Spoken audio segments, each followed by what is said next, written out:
ये जिस दिन चाहे, जिस पल चाहे मोदी घुटनों पर आ जाएगा, उठने की भी हिम्मत नहीं कर सकेगा। हमें अपने ये जो तथाकथित एमएलए और एमपी हैं, इनका इलाज पहले करने का प्रोग्राम बनाना पड़ेगा। इस सरकार को उखाड़ के फेंको, अपनी सरकार बनाने के लिए काम क्यों नहीं करते हो यार मेरे?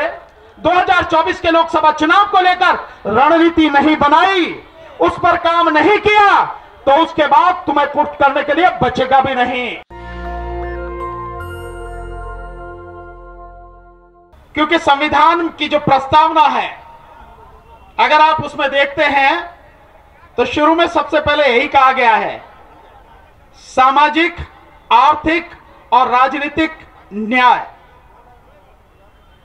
सामाजिक, आर्थिक और राजनीतिक न्याय। और बहुजन समाज के लोगों को इस देश में यही उपलब्ध नहीं है। और आज जो वर्तमान सरकार है, यह आपके केवल इसी अधिकार को नहीं, आपका कोई भी अधिकार उसे देना नहीं चाहती, आपके हर अधिकार को छीन लेना चाहती है। और आपके इस अधिकार को छीनने में अगर सबसे बड़ा योगदान अगर किसी का है, तो हमारे ही समाज के वो राजनीतिज्ञ हैं जो सांसद बनकर, विधायक बनकर लोकसभा, राज्यसभा और विधानसभाओं में बैठे हैं। 131 एमपी हैं लोकसभा में, एससी और एसटी के, और ओबीसी सारे मिला के तकरीबन 250 के आसपास, एससी, एसटी और ओबीसी के 250 के आसपास सांसद हैं। ये जिस दिन चाहे, जिस पल चाहे मोदी घुटनों पर आ जाएगा, उठने की भी हिम्मत नहीं कर सकेगा। लेकिन अगर उस सरकार को बनाए रखने की कोई भी ताकत अगर है, तो ये लोग हैं। मैं समझता हूं सरकार से कुछ भी कहने से पहले हमें अपने ये जो तथाकथित एमएलए और एमपी हैं, इनका इलाज पहले करने का प्रोग्राम बनाना पड़ेगा। कोई रहम नहीं किसी पर भी। अगर वो केवल अपने स्वार्थों के लिए संसद में बैठे और समाज का हिस्सा होते हुए भी समाज के लिए कुछ नहीं करते, तो सबसे पहले इनका इलाज करना पड़ेगा। हमारे समाज के असली गद्दार यही लोग हैं। केवल एक नाम लेने की बात नहीं है कि किसी का नाम लो, आप सारे के सारे उसी कैटेगरी में है। सब इनका काम पहले ठीक करना पड़ेगा। आप सब जानते हैं जितने कानून भी पास हुए हैं संसद में, ये लोग उन कानूनों को पास कराने में सरकार के साथ खड़े थे। आर्थिक आधार पर संविधान के विरुद्ध जो 10% आरक्षण हुआ था, उसमें भी इन सब लोगों ने वोट दी थी। तो हमारे लिए दूसरा जो है समझते हैं, लेकिन उससे पहले हमारे लिए सबसे बड़ी जिम्मेदारी है, जो हमारे ही समाज का कोढ़ है, इस कोढ़ को खत्म करना है। इन गद्दारों को इनकी असली हैसियत दिखा के दफन करना है पहले। अगर आप ये नहीं कर सकते और कहेंगे कि कोई मेरा चाचा है, मेरा ताऊ है, मेरा भाई है, मेरी बिरादरी का है, मेरे इसके होने से मुझे ये मिल जाता है, इसके होने से ये लाभ मिलता है, आप कुछ नहीं कर पाएंगे, कुछ भी नहीं। आपको ध्यान है, जिस समय पुणे पैक्ट के बाद में 1935 के जो कानून बना, उसके बाद जो चुनाव हुए, और उस चुनाव में जिस तरह से कांग्रेस पार्टी में अपने ही समाज के लोग बड़ी संख्या में जीत कर आए थे, और उसके बाद जो उन्होंने काम किया कि जिस पार्टी के थे उसके बंधुआ मजदूर बन के ही वो रह गए, तभी बाबा साहब ने कहा था कि बेशक ये मेरे समाज के लोग हैं, लेकिन समाज के नहीं है, ये किसी काम के नहीं है। हमारी सबसे बड़ी दिक्कत ये है।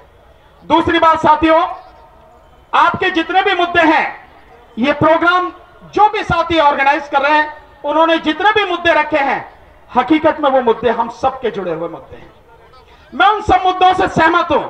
मेरी असहमति इस बात से है, ये मांगना आप कब छोड़ोगे भाई? ये आपके सरकार जातिगत जनगणना कराए, क्यों कराएगी सरकार जातिगत जनगणना? क्या है आपकी हैसियत उसकी नजर में? जो सरकार आपके सारे अधिकार छीन के बैठी है, जो सरकार आपको पूरी तरह से दफन कर देना चाहती है। ओबीसी की आबादी इस देश में 52%, मंडल आयोग के हिसाब से उसको आरक्षण दिया 27%, और उसमें भी आज की तारीख में जो आरक्षण है वो आरक्षण 9% है, जो भरा हुआ एक्चुअल में है। और आप कह रहे हो वो सरकार आपकी जातिगत जनगणना कराएगी? काहे को कराएगी भाई? कौन कराता है जनगणना? सरकार कराती है ना। इस सरकार को उखाड़ के फेंको, अपनी सरकार बनाने के लिए काम क्यों नहीं करते हो यार मेरे? जो काम करना चाहिए वो तो करते नहीं, और जिस काम की जरूरत नहीं उस पर बेवजह हल्ला मचाते हो। क्या मिलेगा आपको? कोई आपको देने वाला नहीं है। आप समझ रहे हैं, जब हिंदू राष्ट्र की बात हो रही है और उसके लिए वो लगातार काम कर रहे हैं, विपक्ष को पूरी तरह से तबाह किया जा रहा है, हर आदमी के अधिकार छीने जा रहे हैं। आपका रिजर्वेशन बिना किसी कानून के उन्होंने खत्म कर दिया, और सुप्रीम कोर्ट भी उनके साथ में कंधे से कंधा मिलाकर खड़ी है। तब आप क्या करोगे भाई? न सरकार आपकी, न अदालत आपकी, न कहीं आपका प्रतिनिधित्व, और फिर भी आप कह रहे हो कि आपके लिए काम कर दे। कोई नहीं करेगा। इस बात को समझो। जब तक आप उन चीजों को नहीं समझोगे जहां से खड़े होकर आपको काम करना है, या यूं कहो कि अगर अपनी जमीन का आपको पता नहीं है तो फिर कैसे आप समाज की लड़ाई लड़ोगे? कैसे आप समाज को उसका हक दिलाओगे? नहीं दिला पाओगे। इसलिए इस चीज को समझो। और मैं बार बार हर मंच से कहता हूं, चाहे कोई पसंद करे या ना करे, किसी को अच्छा लगे या ना लगे, इस बात की मुझे परवाह नहीं है, लेकिन मैं जानता हूं अगर 2024 को लेके, और इसमें केवल 1 साल रह गया है, 2024 के चुनाव को लेके हम सबने, बहुजन समाज ने, मैं केवल नेताओं की बात नहीं कर रहा जो राजनीतिक दल में है, मैं उन संगठनों की बात नहीं कर रहा जो सामाजिक संगठन है, मैं उस पूरी जनता की, पूरे बहुजन समाज की बात कर रहा हूं। अगर आपने 2024 को लेकर, 2024 के लोकसभा चुनाव को लेकर रणनीति नहीं बनाई, उस पर काम नहीं किया, तो उसके बाद तुम्हें कुछ करने के लिए बचेगा भी नहीं। ध्यान रख लेना इस बात को। इसलिए हमारी सारी कवायद इस बात पर होनी चाहिए, यह आपातकाल से भी भयानक आपातकाल की स्थिति है साथियों। मैं किसी को डराने की कोशिश नहीं कर रहा, लेकिन जो सच है वो आपके सामने रखने का प्रयास कर रहा हूं। मैं निश्चित रूप से आभारी हूं और धन्यवाद देता हूं उन सभी संगठनों का जिन्होंने इस प्रोग्राम का आयोजन किया है। और इस प्रोग्राम का जो मैसेज भेजा जा रहा है वो मैसेज ये है कि जो जिंदा लोगों का महासम्मेलन, जिंदा लोगों का, तो नजर घुमा के चारों तरफ देख लो कितने जिंदा हैं और बाकी कितने मुर्दा हैं, इसका अंदाजा भी लगा लो, आप देख लो। लेकिन मैं दावे के साथ कह रहा हूं, ये जितने जिंदा हैं, जितने भी जिंदा हैं, अगर ये वाकई में जिंदा हैं और ये ईमानदारी से काम करें और सिर्फ इतना सा भी ठान लें कि अगले आने वाले 2 महीने में मैं अपने जैसे 9 और साथी अपने साथ में जोड़ूंगा, सिर्फ 9, और अपने को मिला के 10 लोगों की टीम बनाऊंगा। मैं सबसे कह रहा हूं, जो पंडाल में बैठे हैं उनसे भी, और जो करोड़ों की संख्या में इस सोशल मीडिया के माध्यम से पूरे देश में, पूरी दुनिया में जो लोग मुझे सुन रहे हैं, उन सबसे भी कह रहा हूं, सिर्फ इतना निर्णय करो कि आने वाले 2 और 3 महीनों में अपने जैसे मैं अपने साथ 9 लोग और जोड़ूंगा और अपनी टीम बनाऊंगा। अकेला नहीं चलूंगा, कहीं भी जाऊंगा तो अपनी टीम के साथ में जाऊंगा, और उस टीम को इतना मजबूत, इतनी मजबूती से उसे सारी उसके अंदर वो भावना भरूंगा ताकि 2024 में ये जो गंदगी पार्लियामेंट में है, इस पूरी गंदगी का सफाया करें। इसके लिए काम करना पड़ेगा हमें, नहीं तो कुछ मिलने वाला नहीं। और रही बात, तो साथियों, चुनाव आपकी जरूरत नहीं है। चुनाव के लिए कोई समझता हो कि मोदी को वोटों की जरूरत ना, वोटों की जरूरत है, उसका इंतजाम उसके पास में ईवीएम के माध्यम से। जनता की जरूरत नहीं है उसको, जनता की कोई उसे जरूरत ही नहीं है, और इसीलिए जनता से लेना देना नहीं, जनता के सुख दुख से लेना देना नहीं है। उसके पास ईवीएम है, और ईवीएम के साथ साथ चुनाव आयोग जो उसकी गुलामी करता है, और शासन प्रशासन में बैठे हुए एसएसपी, एसपी, कलेक्टर जो उसकी गुलामी पर उसका हुक्म बजाते हैं, और उसके लिए बीजेपी के हारे हुए कैंडिडेट को जीता हुआ डिक्लेयर करते हैं, वो सब है उसके पास में।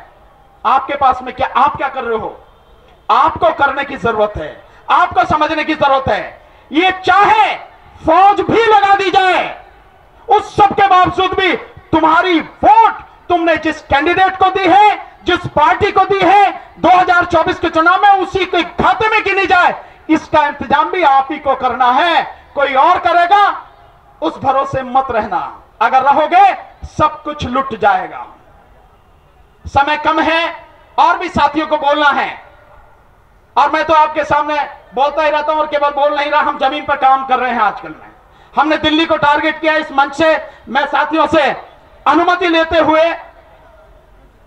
दिल्ली में जो लोग रहते हैं उनसे निवेदन कर रहा हूं, जो भी इस बात को सुन रहे हों, और दिल्ली के बाहर भी जो लोग हों उनसे भी ये निवेदन कर रहा हूं। हम लोग दिल्ली में काम कर रहे हैं और दिल्ली में 2024 को लेकर लगातार कोर्ट करने के बाद में 4 बजे निकल जाते हैं घर से और जमीन पर काम करते हैं, गली गली मोहल्ले मोहल्ले जाके उसी तरह से काम करें। तब कह रहे हैं आपसे, केवल हवा में नहीं। तो सारे लोग आइए हमारे साथ, कदम से कदम मिलाकर चलिए हमारे साथ। और जो दिल्ली से बाहर के लोग हैं, उनके जो रिश्तेदार हैं, उनके दोस्त हैं, जानने पहचानने वाले हैं, सबको कहिए मेरे से संपर्क करें, ताकि कम से कम दिल्ली से इस गंदगी का सफाया हम लोग कर सके। यही काम हमें करना पड़ेगा साथियों। लड़ाई हमारी बहुत बड़ी है, पर मैं मानता हूं दूसरे की तरफ उंगली उठाने से पहले देखिए मेरे हाथ को। अगर मैं आपकी तरफ उंगली उठा रहा हूं तो ये 3 उंगलियां मेरी तरफ हैं। इसका मतलब दूसरे पर उंगली उठाने से पहले 3 गुना काम मुझे अपने अंदर करना पड़ेगा। और ये काम मानव साहब काशीराम जी ने किया, उसके बाद हम आज तक यहां तक पहुंचे। और एक निवेदन, सिर्फ एक छोटी सी सलाह, जो भी साथी हैं जिन्होंने प्रोग्राम किया है, आज के बाद जब तक दिल्ली को पूरी तरह से जाम ना कर दो, सील ना कर दो, उस स्थिति में ना पहुंच जाओ, मेरी सलाह है, मानो ना मानो आपकी बात, दिल्ली में कोई प्रोग्राम मत करना। ऐसा प्रोग्राम तो करना, लेकिन कॉर्नर मीटिंग करो। जो खास खास लोग हैं उनको बुलाकर किसी ऐसी जगह पे वहां बैठकर रणनीति बनाओ, उनके कंधे पर जिम्मेदारी दो, आपको यह काम करना है। ये लोकसभा आपको संभालनी, ये विधानसभा आपको संभालनी है, ये मोहल्ला संभालना है, ये गांव संभालना है, ये शहर संभालना है, ये तहसील आपको देखनी है, ये ब्लॉक आपको देखना है। जिम्मेदारी दो साथियों, हम तैयार हैं इस बात के लिए। जो भी जिम्मेदारी हमारे कंधों पर सौंपी जाएगी, पूरी ईमानदारी से, पूरी निष्ठा से, पूरी ताकत से निभाएंगे और आपको पूरी तरह से उसे सफल करके दिखाएंगे साथियों। ये काम करो। और जब हम इस बात से सहमत हो जाएं कि अब जब हम कॉल देंगे तो पूरी दिल्ली जाम हो जाएगी, सील हो जाएगी, प्रधानमंत्री भी कहीं आना जा सके, ऐसा हम सील करने की स्थिति में हो, तब ये प्रोग्राम करना। वो अकेला एक प्रोग्राम इन सब की चूल्हा हिला देगा। नेशनल दस्तक की आपसे गुजारिश है कि अगर इसको बचाना चाहते हैं तो नेशनल दस्तक को सब्सक्राइब करने के लिए रेड कलर के सब्सक्राइब बटन को दबाएं, फिर बेल आइकन की घंटी दबाएं। नेशनल दस्तक को बचाने के लिए बहुत जरूरी है कि हर खबर को शेयर करें, लाइक करें, कमेंट जरूर करें।